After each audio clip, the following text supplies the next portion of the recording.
Hello everyone, hello learners. My name is Yash and welcome back to SSCT Point. In our last session, first of all, let us discuss what we have completed. We have completed all the uses of article the with some parts of speech. I hope you remember. In today's session, what we have to do, we have to begin with the sentences in which we are not required to put any article. There are some sentences in which we do not have to use any article, article A and article the. So start करते हैं guys. कुछ sentences होते हैं जैसा कि मैंने आपको बताया, कुछ सेंटेंसेस ऐसे होते हैं जिसमें आर्टिकल ए और एन लगेगा, कुछ सेंटेंसेस ऐसे होते हैं जिसमें आर्टिकल द लगेगा एंड कुछ सेंटेंसेस ऐसे भी होते हैं, कुछ नाउन्स ऐसे भी होते हैं जिनसे पहले कोई आर्टिकल नहीं लगता है। ठीक है, तो वो ध्यान रखना बहुत जरूरी है, तो वही डिस्कस कर लेते हैं, है ना। इसके बाद एक सेशन और लगेगा आर्टिकल में, in which we have to learn no repetition और रिपीटिशन ऑफ आर्टिकल।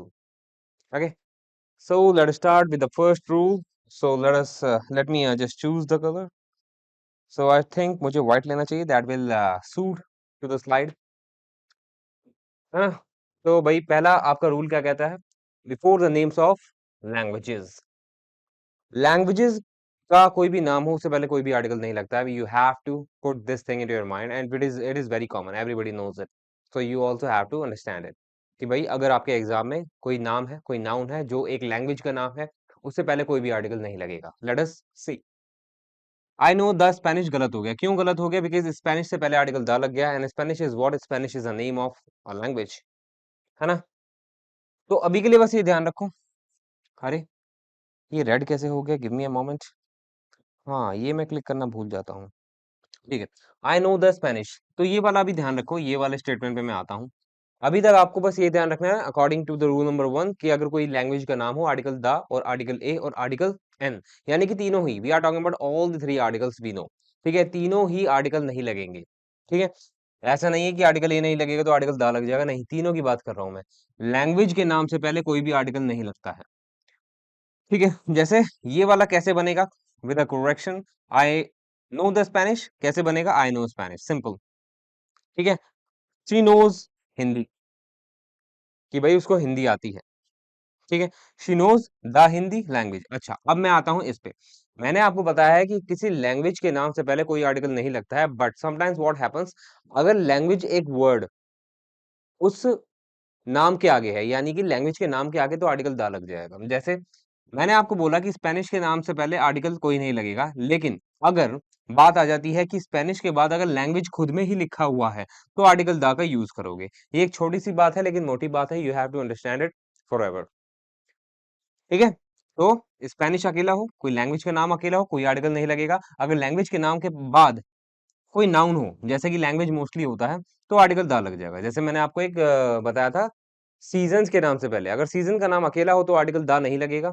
अगर सीजन के नाम के आगे कोई वर्ड हो, जैसे सीजन ही हो गया, जैसे विंटर सीजन, तो आर्टिकल दा लग जाएगा। So the same is with this rule. Okay, तो ये ध्यान रखना है। She knows the Hindi language होगा, क्यों? क्योंकि हिंदी के बाद लैंग्वेज लिखा हुआ है, तो आर्टिकल द चल जाएगा। लेकिन अगर ये हिंदी अकेला आता तो आर्टिकल द नहीं होता। Ronnie knows both Chinese and Japanese. अब यहाँ पे चाइनीज और Japanese, these are two types of languages, तो इसके बाद कोई वर्ड नहीं है, तो आप जो है इससे पहले कोई आर्टिकल नहीं लगाओगे। ठीक है, I hope you understood the first rule. And ये क्या कहता है, contrary to the above rule, हाँ, ये कहता है कि भाई अगर एक वर्ब है ट्रांसलेट, एक वर्ब होती है ट्रांसलेट, अगर translate you are using the verb translate with these names of languages, तो आप आर्टिकल द लगा सकते हो। तो ये भी क्या है, छोटी सी नॉलेज है, ट्रिविया है। तो ये भी ध्यान रखना है कि भाई अगर सिंपली यूज करोगे किसी भी लैंग्वेज के नाम का, तो आर्टिकल नहीं आएगा, लेकिन if you are using it with the verb translate, तो आर्टिकल द आप लगा सकते हो। जैसे यहाँ पे ट्रांसलेटेड फ्रॉम द हिंदी। ठीक है, अब यहाँ पे हिंदी वर्जन की बात की गई है। ठीक है, यानी कि कोई लिटरेचर है विच इज मेड और which is in Hindi format. ठीक है, तो उस केस में आप ट्रांसलेट के साथ क्या लगा सकते हो, आर्टिकल द लगा सकते हो। ठीक है, अगर इस तरीके से दिखता है, वैसे ये आएगा नहीं, मैंने इसलिए डाल दिया because I did not want to lose anything in my slide. I did not want you to leave anything, so that is why I mentioned it. ठीक है, यहाँ तक तो आपको ध्यान रखना ही है। एक छोटा सा ट्रिविया और ध्यान रखना कि अगर ट्रांसलेट वर्ब आ जाता है तो, अच्छा यहाँ तक सबको पता रहता है, लेकिन शायद ये mostly candidates do not know, है ना। तो इसलिए ये थोड़ा ध्यान रख लेना। बिकॉज़ हमें थोड़ा एक्सेप्शंस भी करनी चाहिए। तो ये अगर वर्ब आ जाएगी तो आर्टिकल द लगा दोगे लैंग्वेज के नाम से पहले। आई होप आपको समझ में आ गया होगा। अब आगे बढ़ते हैं। या रूल नंबर 2 क्या कहता है? It is also very simple कि भाई अगर कलर्स का नाम हो, अच्छा एक और कलर की स्पेलिंग होती है ये वाली, ठीक है? You will tell me in the comment box कि भाई दोनों में क्या डिफरेंस है?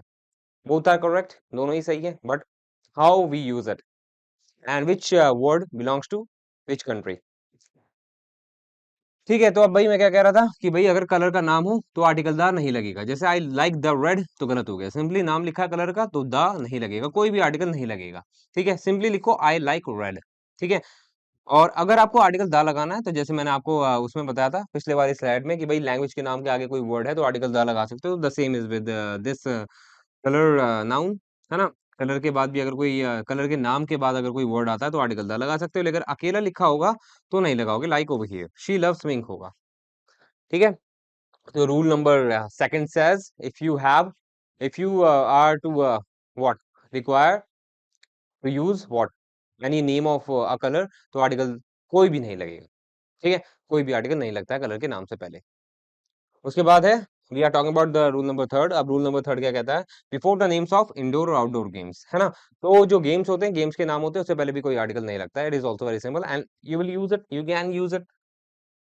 सचिन प्लेज द क्रिकेट तो गलत हो गया। क्रिकेट क्या एक स्पोर्ट का नेम है, स्पोर्ट्स का नेम है, राइट?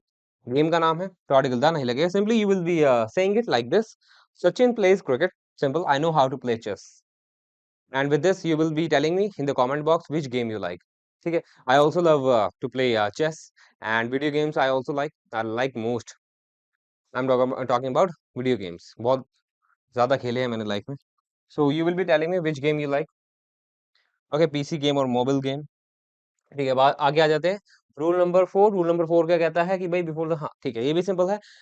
कभी कभार क्या होता है, you mention your hobbies, you talk about your hobbies with the form of ING, like जो वर्ड होता है वो आईएनजी फॉर्म में होता है। And I told you in some previous sessions कि जो ING form of a word होता है वो दो तरीके से यूज किया जा सकता है।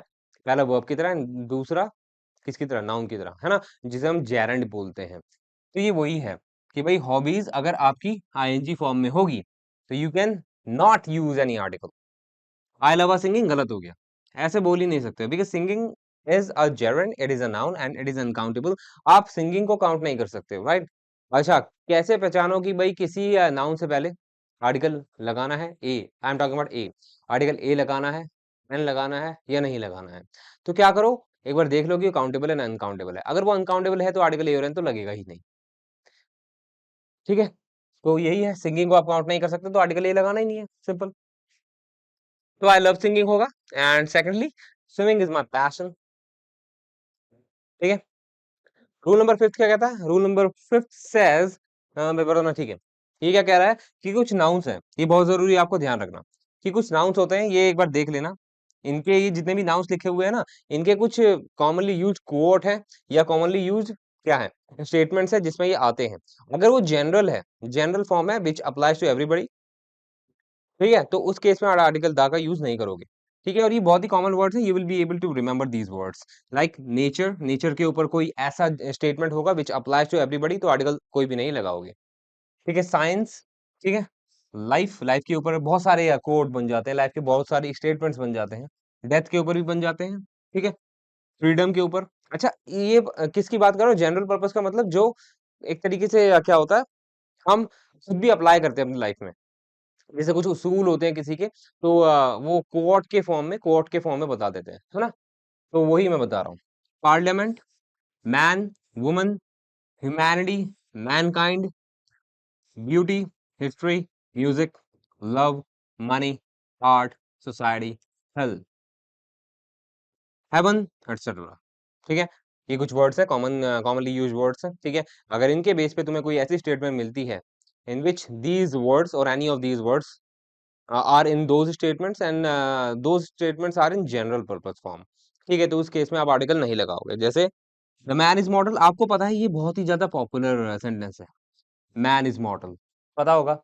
आई know that you must have heard this statement many times, this quote many times, कि भाई जो आदमी होता है वो मॉडल होता है। मॉडल को हिंदी में क्या कहते हैं I do not know, but जो मर जाता है, जो अमर नहीं होता, है ना? तो ये बहुत ही कॉमन है, तो आर्टिकल द लगाओगे ही नहीं, ठीक है, क्योंकि मैन इसमें से है और मैन के ऊपर एक ऐसा स्टेटमेंट बना हुआ है जो जनरल सेंस शो कर रहा है, विच अप्लाइज टू एवरीबडी, है ना, सभी मैन में आ जाते हैं, आई am talking about man women, ठीक है, ऑल आर मॉडल, ठीक है, तो इस केस में जनरल पर्पस हो गया, जनरल मीनिंग हो गया, तो आर्टिकल नहीं लगाओगे, तो मैन इज मॉडल होगा, ठीक है, science has change our life and it has change everybody's life, है ना, तो इसलिए जनरल पर्पस हो गया, तो इसलिए आप क्या लगाओगे, कुछ नहीं लगाओगे, ठीक है, it is a crime against humanity, ठीक है, ये एक तरह का स्टेटमेंट है, ऐसे बोला जाता है कि भाई जो क्राइम क्राइम है और ह्यूमैनिटी के सारे क्राइम ह्यूमैनिटी के अगेंस्ट होते हैं, है ना, तो इसलिए फ्रीडम इज एवरीवन्स राइट, ये भी देखो एवरीवन तो आ ही रहा है, यानी कि ये it will apply to everybody, who doesn't want freedom, everybody wants freedom, right, so it applies to everybody, to every people, every person I mean, तो इस केस में ये सारे कॉमनली यूज्ड वर्ड्स हैं, you have to remember these words all time whenever you start reading studying, तो आप नहीं लगाओगे कोई भी आर्टिकल, लेकिन एक एक्सेप्शन भी है, as I told you that we have exceptions in every subject, so that is why the same happens with English, तो बट करके मैंने क्या लिखा हुआ है, मैंने एक ही वर्ड यहाँ से उठाया है, जैसे सोसाइटी उठा लिया, सोसाइटी के ऊपर एक ऐसी स्टेटमेंट बना दी है मैंने which is not in general form, ठीक है, वो जनरल फॉर्म में है ही नहीं, वो it doesn't apply to everybody, it doesn't apply on the people who are on the earth, ठीक है, तो इसलिए जो है यहाँ पे मैंने सोसाइटी से पहले आर्टिकल द लगा दिया, देखो अभी क्यों लगाया है, एक बार पढ़ के देख लो, तुम्हें साफ पता लग जाएगा, ये जो स्टेटमेंट है ये सब पे अप्लाई नहीं होती है, it is not in general form, the society of working journalist, तो सिंपल सी बात है, it is specifically talking about working journalist, it is not talking about every people, every person I mean, it is it doesn't apply to everybody on the earth, so that is why it is not general, ठीक है, तो इसलिए society से पहले article the का use कर दिया है, एंड इस केस में सोसाइटी का मतलब क्या हो जाएगा, एसोसिएशन, तो ये सारे वर्ड्स अगर कुछ ऐसे स्टेटमेंट से में आते हैं which are what general in form which applies to everybody, ठीक है, who are living on the earth, तो वो जो है आर्टिकल नहीं रिक्वायरमेंट होगी उसकी, उस स्टेटमेंट में, the society of working journalist decided to boycott the DM, I hope आपको ये वाला रूल भी समझ में आ गया होगा, समझ में आ गया तो आगे बढ़ जाते हैं,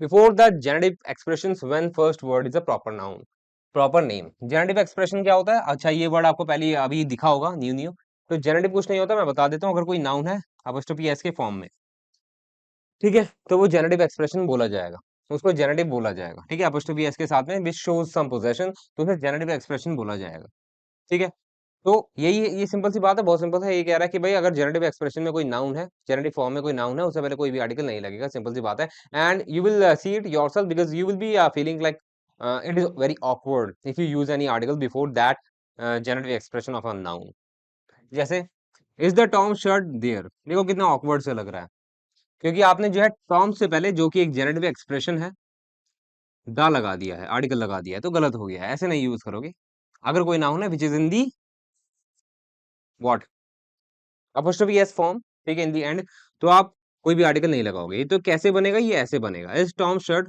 देयर, ठीक है, दिल्लीज पॉपुलेशन इज ह्यूज, है ना, आई होप समझ में आ गया होगा, सिंपल सा है, उसके बाद आगे बढ़ जाते हैं, सेवंथ रूल नंबर सेवंथ क्या कहता है, मोस्ट के बारे में बात कर लेते हैं, मोस्ट आपको पता है, मोस्ट एक वर्ड है, बहुत ही प्यारा वर्ड है, मोस्ट का मतलब क्या होता है आपको पता है ना, तो मोस्ट से पहले अगर यू आर यूजिंग मोस्ट, अच्छा मोस्ट यूज करने के दो तरीके होते हैं, या तो सेंटेंस की शुरुआत में लिख दो, सेंटेंस की शुरुआत में लिखोगे नाउन यहाँ पे आएगा, ठीक है, और एक तरीका और होता है, ठीक है, एक तरीका कैसे होगा, इस वाले फॉर्म में, इस वाले फॉर्म में होता है, ठीक है, और यहाँ पे मोस्ट लगा होता है, और यहाँ पे आर्टिकल द लगा होता है, तो यहाँ पे क्या होता है, नाउन होता है, और ये हमेशा प्लूरल फॉर्म में होता है, तो ये रूल बताने से पहले मैं आपको बताना चाहता हूँ कि मोस्ट को दो तरीके से लिखते हैं, we have two types of grammatical structure of using most.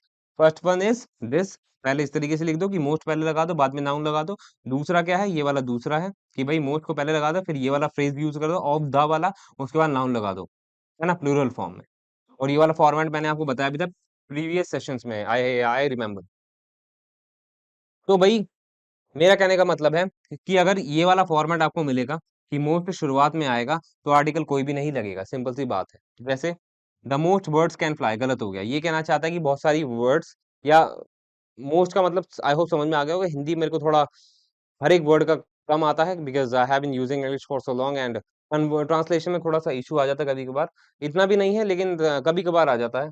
जैसे मोस्ट का एग्जैक्ट हिंदी मीनिंग मुझे नहीं पता, या बहुत बोल सकते हो कि भाई बहुत सी ऐसी बर्ड्स हैं जो फ्लाई कर जाती हैं। एक दो वर्ड है जैसे मेरे को पता है, ऑस्ट्रिच हो गया, ऑस्ट्रिच कैन नॉट फ्लाई। तो इसलिए ये स्टेटमेंट बिल्कुल ट्रू है। तो अब इस केस में क्या है, गलत हो गया। वाई? बिकॉज मैंने मोस्ट से पहले आर्टिकल दा लगा दिया जो कि गलत है। तो कैसे यूज करोगे? Most birds can fly, most birds can fly. Article हटा दो, कोई भी आर्टिकल नहीं लगाना है। मोस्ट कैंडिडेट्स ओबे मी, मोस्ट कैंडिडेट्स ओबे मी। ज्यादातर या बहुत कैंडिडेट्स क्या करते हैं, मुझे ओबे करते हैं। आई होप क्लियर हो गया। लेकिन इस वाले केस में आर्टिकल लग गया, देखो आर्टिकल द लगता है इस वाले केस में, जब ये वाला फॉर्मेट हो, ऑफ प्लस आर्टिकल द वाला। लेकिन अगर इस तरीके से हो, पहला वाला फॉर्मेट हो, मोस्ट शुरुआत में लिखा हो, नाउन बाद में हो, तो कोई भी आर्टिकल यूज नहीं होगा।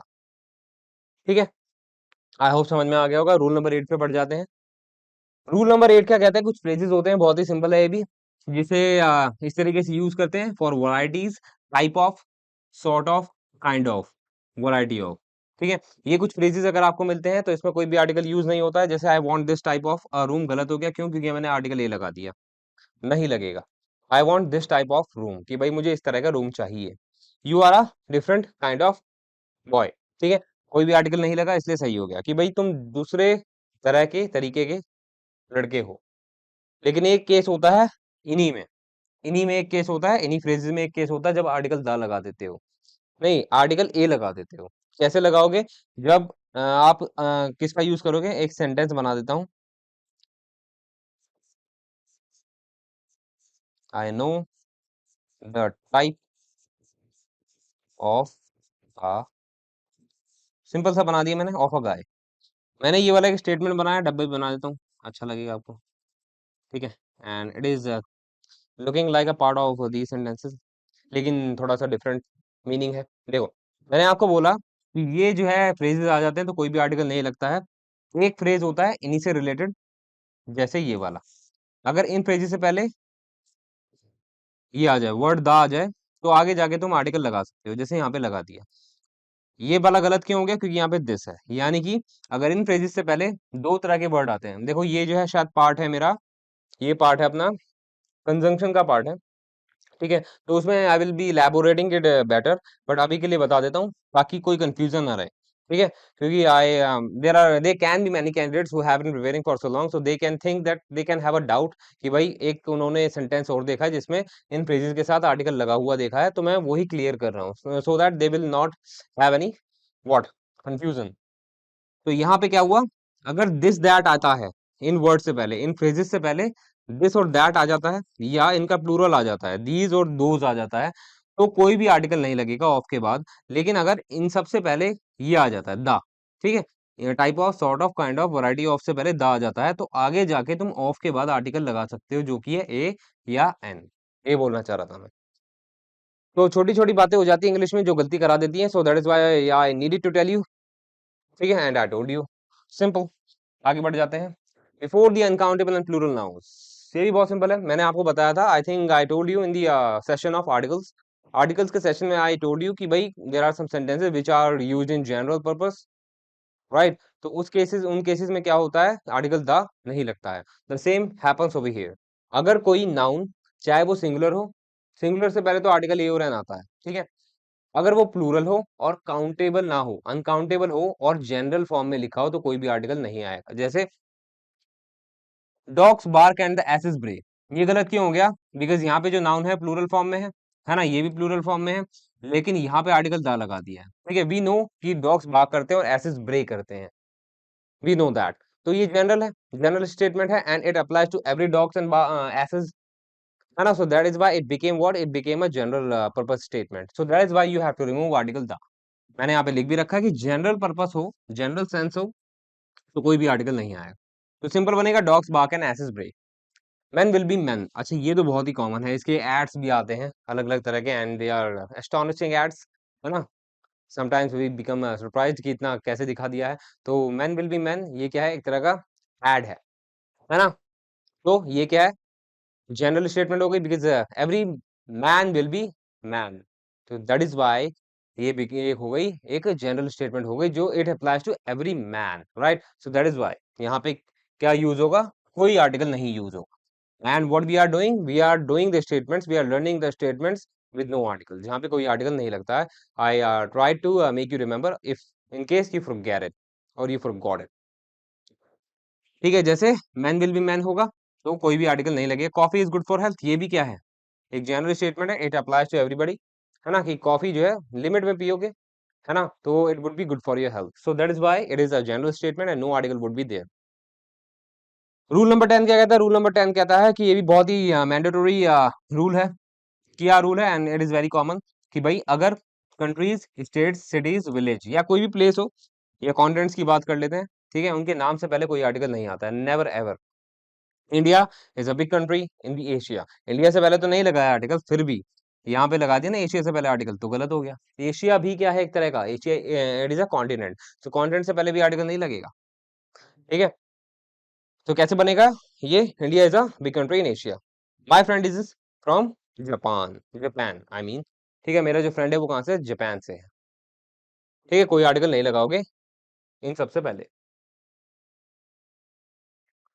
11th क्या कहता है? Before the names of days and months the same, I told you कि भाई डेज के नाम से पहले और मंथ्स के नाम से पहले कोई भी आर्टिकल यूज नहीं होता है। I will visit your home in March, तो मार्च से पहले कोई आर्टिकल यूज नहीं होगा। ठीक है, बट आप ऐसे कह सकते हो, अगर सपोज करो मार्च से पहले मेरे को आर्टिकल यूज करना है तो कैसे बोलूंगा मैं? इन द लगा दिया, इसके बाद देखो क्या लगाया मैंने, मंथ लगाया है। अगर आप आर्टिकल लगाना चाहते हो, इससे पहले लगाना चाहते हो, मंथ्स के नाम से पहले, डेज के नाम से पहले, तरीका होता है, एग्जैक्ट वर्ड से पहले नहीं लगाओगे, जैसे मार्च से पहले नहीं लगाओगे, लेकिन अगर लगा सकते हो तो ऐसे लगा सकते हो, in the month of March.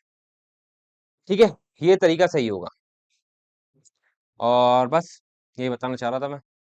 Father will leave for Mumbai on a Monday, तो गलत हो गया। मंडे क्या है? क्या है? एक वीक डे का नाम है, तो मंडे से पहले कोई आर्टिकल नहीं लगेगा। Father will leave for Mumbai on Monday. I hope you understood. Names of days are also used in plural form, इसका मतलब क्या हो गया? वैसे ये होता नहीं है, बिकॉज जो वीकडेज के नाम होते हैं, वीकेंड्स के नाम होते हैं, they are time, I mean grammatically if I talk, so they are the adverbs of time, and adverbs of time are what? Are uncountable, so you cannot pluralize them, so that is why you cannot use these names of the days in plural form, but हो जाता, कभी कभार चल जाता है informal तरीके से। she hates Mondays, ऐसे लिखा जा सकता है, and you can see it, you can observe it, you can notice it।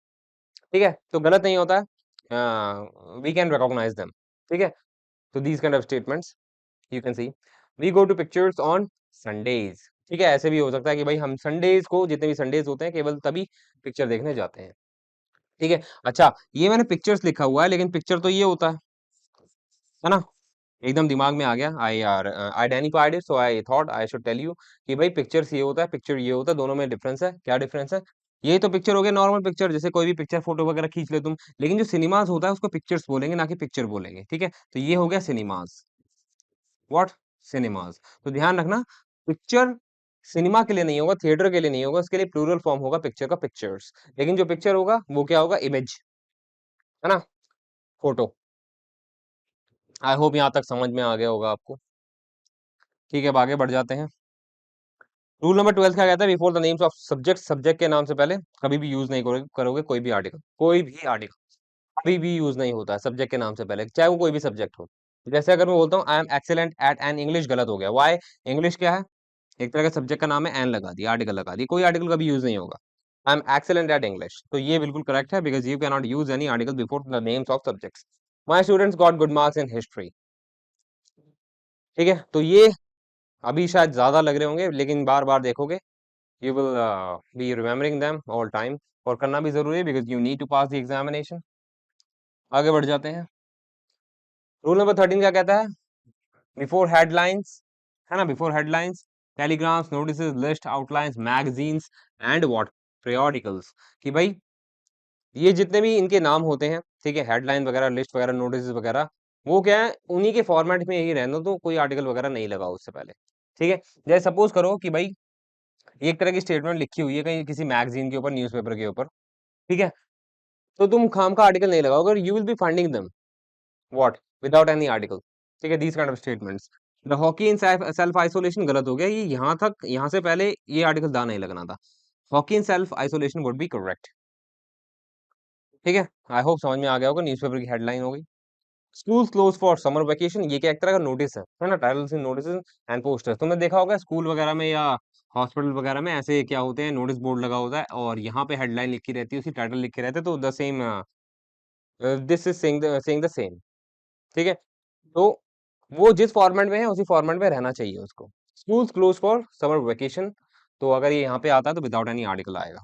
Smoking is prohibited here, तुमने देखा होगा if you visit somewhere by metro और by bus, so you must be seeing on the board, digital board, that this is written over there, smoking is prohibited। तुमने कभी भी ये article के साथ नहीं देखा होगा the smoking is prohibited, why? Because we are not required to do so, है ना। smoking is prohibited here, instruction है। why reply immediately। अच्छा, तुम्हें लग रहा होगा यहाँ पे कि वायर है, ये क्या है, singular form of a noun है, और यहाँ पे रिप्लाई आ रखा है, रिप्लाईज होना चाहिए। Why? Because it is singular form of noun and it requires a plural verb, but plural verb मतलब the verb which is with S, E S या आई ई एस। ठीक है, ये कंसेप्ट है, बाद में बताएंगे, so do not get confuse. तो क्या होता है कभी कभार, जो राइटर्स होते हैं, ऑथर्स होते हैं, या जो भी आप मान लो नरेटर्स होते हैं, वो जो टाइटल एक्सेप्ट करते हैं, whether they are according to the grammar और नॉट, अकॉर्डिंग टू ग्रामर और नॉट, उसको भूल जाओ। अगर जैसा टाइटल है, जैसा नाम है, जैसा हेडलाइन है, वैसे ही रहने दो, do not what manipulate them. ठीक है, चेंज मत करो बिल्कुल भी। ठीक है, तो ये वही है वाई रिप्लाई इमीडिएटली। अगर ऐसा कोई टेलीग्राम है या नाम है या टाइटल है या मैगजीन का फ्रंट पेज पे कुछ लिखा हुआ है ऐसा, तो उसको ऐसा ही रहने दो, अपना दिमाग मत लगाओ। कहने का मतलब ये है, रूल नंबर 13 यही कह रहा है। उसके बाद रूल नंबर 14 क्या कह रहा है, रूल नंबर 14 कह रहा है before any of the determiner. Determiners, I hope you know determiners क्या होते हैं, विच डिटर्मिन, है ना। डिटर्मिनर्स क्या होते हैं, which determines what, they determine what, they determine the singularity और प्लुरैलिटी, और भी बहुत कुछ होता है ना।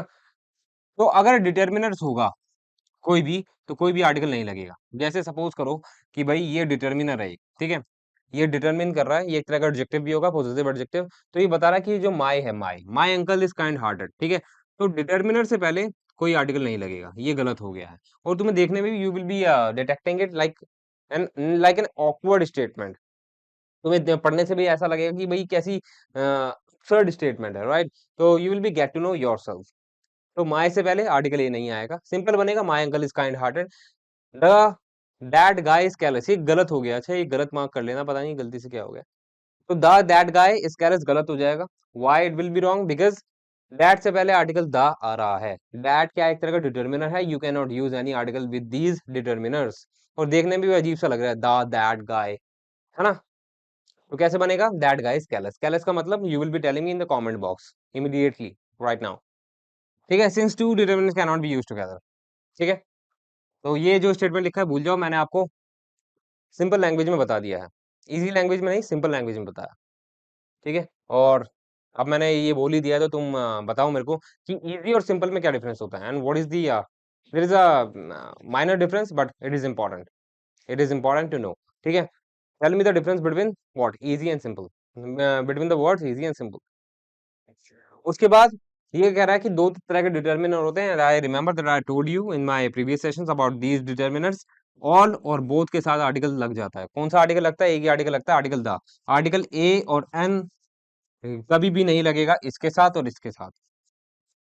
ठीक है, जो डिटर्मिनर होते हैं ऑल और बोथ, उनके साथ केवल एक ही आर्टिकल लगता है, आर्टिकल द। और कैसे लगता है देख लो।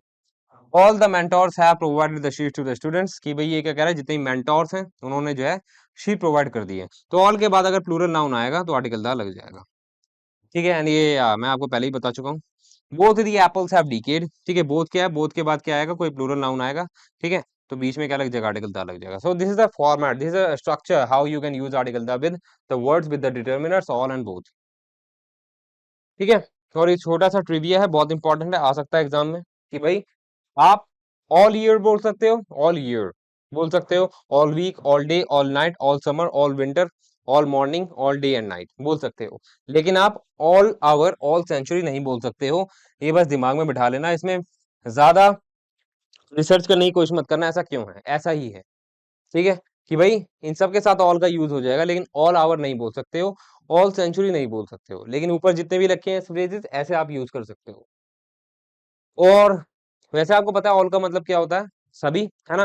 और ऑल के बाद अगर कोई काउंटेबल नाउन आता है वो हमेशा प्लूरल फॉर्म में होते हैं, लाइक ओवर हियर मेंटोर्स, ठीक है? लेकिन कभी-कभार क्या होता है, ऑल के बाद सिंगुलर काउंटेबल नाउन भी आता है, बट उस केस में ऑल का मतलब क्या हो जाता है, होल हो जाता है, होल, ठीक है? ऑल का मतलब होता है सब, होल का मतलब होता है सारा, ठीक है? तो ये ध्यान रखना। तो यहाँ पे ऑल ईयर का मतलब क्या होगा, सारा ईयर, है ना? सारा वीक, सारा दिन, सारी रात, ठीक है? तो इन केसेस में जितने भी फ्रेजेस आपके सामने विद ऑल, तो इन सब में इनका ऑल का मतलब क्या है, होल है, होल का मतलब क्या हो गया, सारा, ठीक है? छोटा डिफरेंस है दोनों में, and it is very important to get to know, ठीक है? आई होप समझ में आ गया होगा यहाँ तक। आगे बढ़े। हाँ, ये भी बहुत इंटरेस्टिंग है। Rule number 15, rule number 15 says what, कुछ एक्सप्रेशंस होते हैं, कुछ एक्सप्रेशंस आपके सामने हैं, and I know that many of these expressions have been used by you in your career, in your life, because they are very common. कि भाई जिनसे, जिनके लिए, जिनके बीच में, जिनसे पहले, जिनके बाद कोई आर्टिकल नहीं लगेगा। मैं पढ़ के बता देता हूँ एक-एक, ठीक है? At first, at last, at work, at peace, कहते नहीं है at work, my father is at work, I am at work, ठीक है? एट द वर्क नहीं बोलते हो because it is not used like that, ठीक है? At home, I am at home, I am home भी होता है ना? इसे अच्छा, होम का एक कांसेप्ट है कि होम से पहले कब आप क्या लगा सकते हो? एट लगा सकते हो, कब नहीं लगा सकते हो। आई will be letting you know what in preposition में आई विल बी टेलिंग यू कि भाई होम का भी एक तरह का यूज है अलग, और कैसे होम को यूज करते हैं। आई will be telling you in prepositions, procession of prepositions, ठीक है? एट सनसेट, एट डिनर, ठीक है?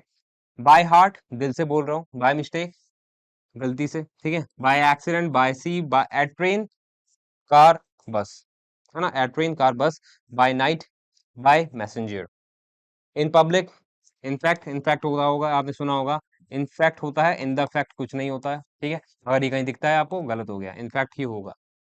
In conclusion, in general, in front of, in time, in class, है ना? On foot, on duty, on demand, on strike, on watch, out of station, out of room, sorry out of town. तो ये कुछ phrases है, मैंने आपके सामने लिख दिए, they are very common and you can not ignore these phrases because they will come in your examination, in your examination, right? ठीक है, अब आगे बढ़ जाते हैं। I think slides are completed, yes, slides are completed with the previous slide, ठीक है? And this slide is for you, that is for making telling you thank you for the session, thank you for sitting for so long and for completing the session। और क्या बताना चाह रहा था मैं, बस ये कंप्लीट हो गया अपना, and in our next session what we have to do, we have to cover what, we have to do repetition of articles, ठीक है? और एक सेशन बचता है, then articles will be completed and after that we will be taking adjectives, adjectives पढ़ लेंगे या देख लेंगे जो भी सही रहेगा। प्रोनाउन भी बच रहा है, प्रोनाउन पढ़ लेंगे पहले, ठीक है? And till then what you have to do, you have to be very careful, and थोड़ा वायरल वगैरह ज़्यादा चल रहा है, तो please take care of yourself and your family, and what, बस इतना ही बताना था।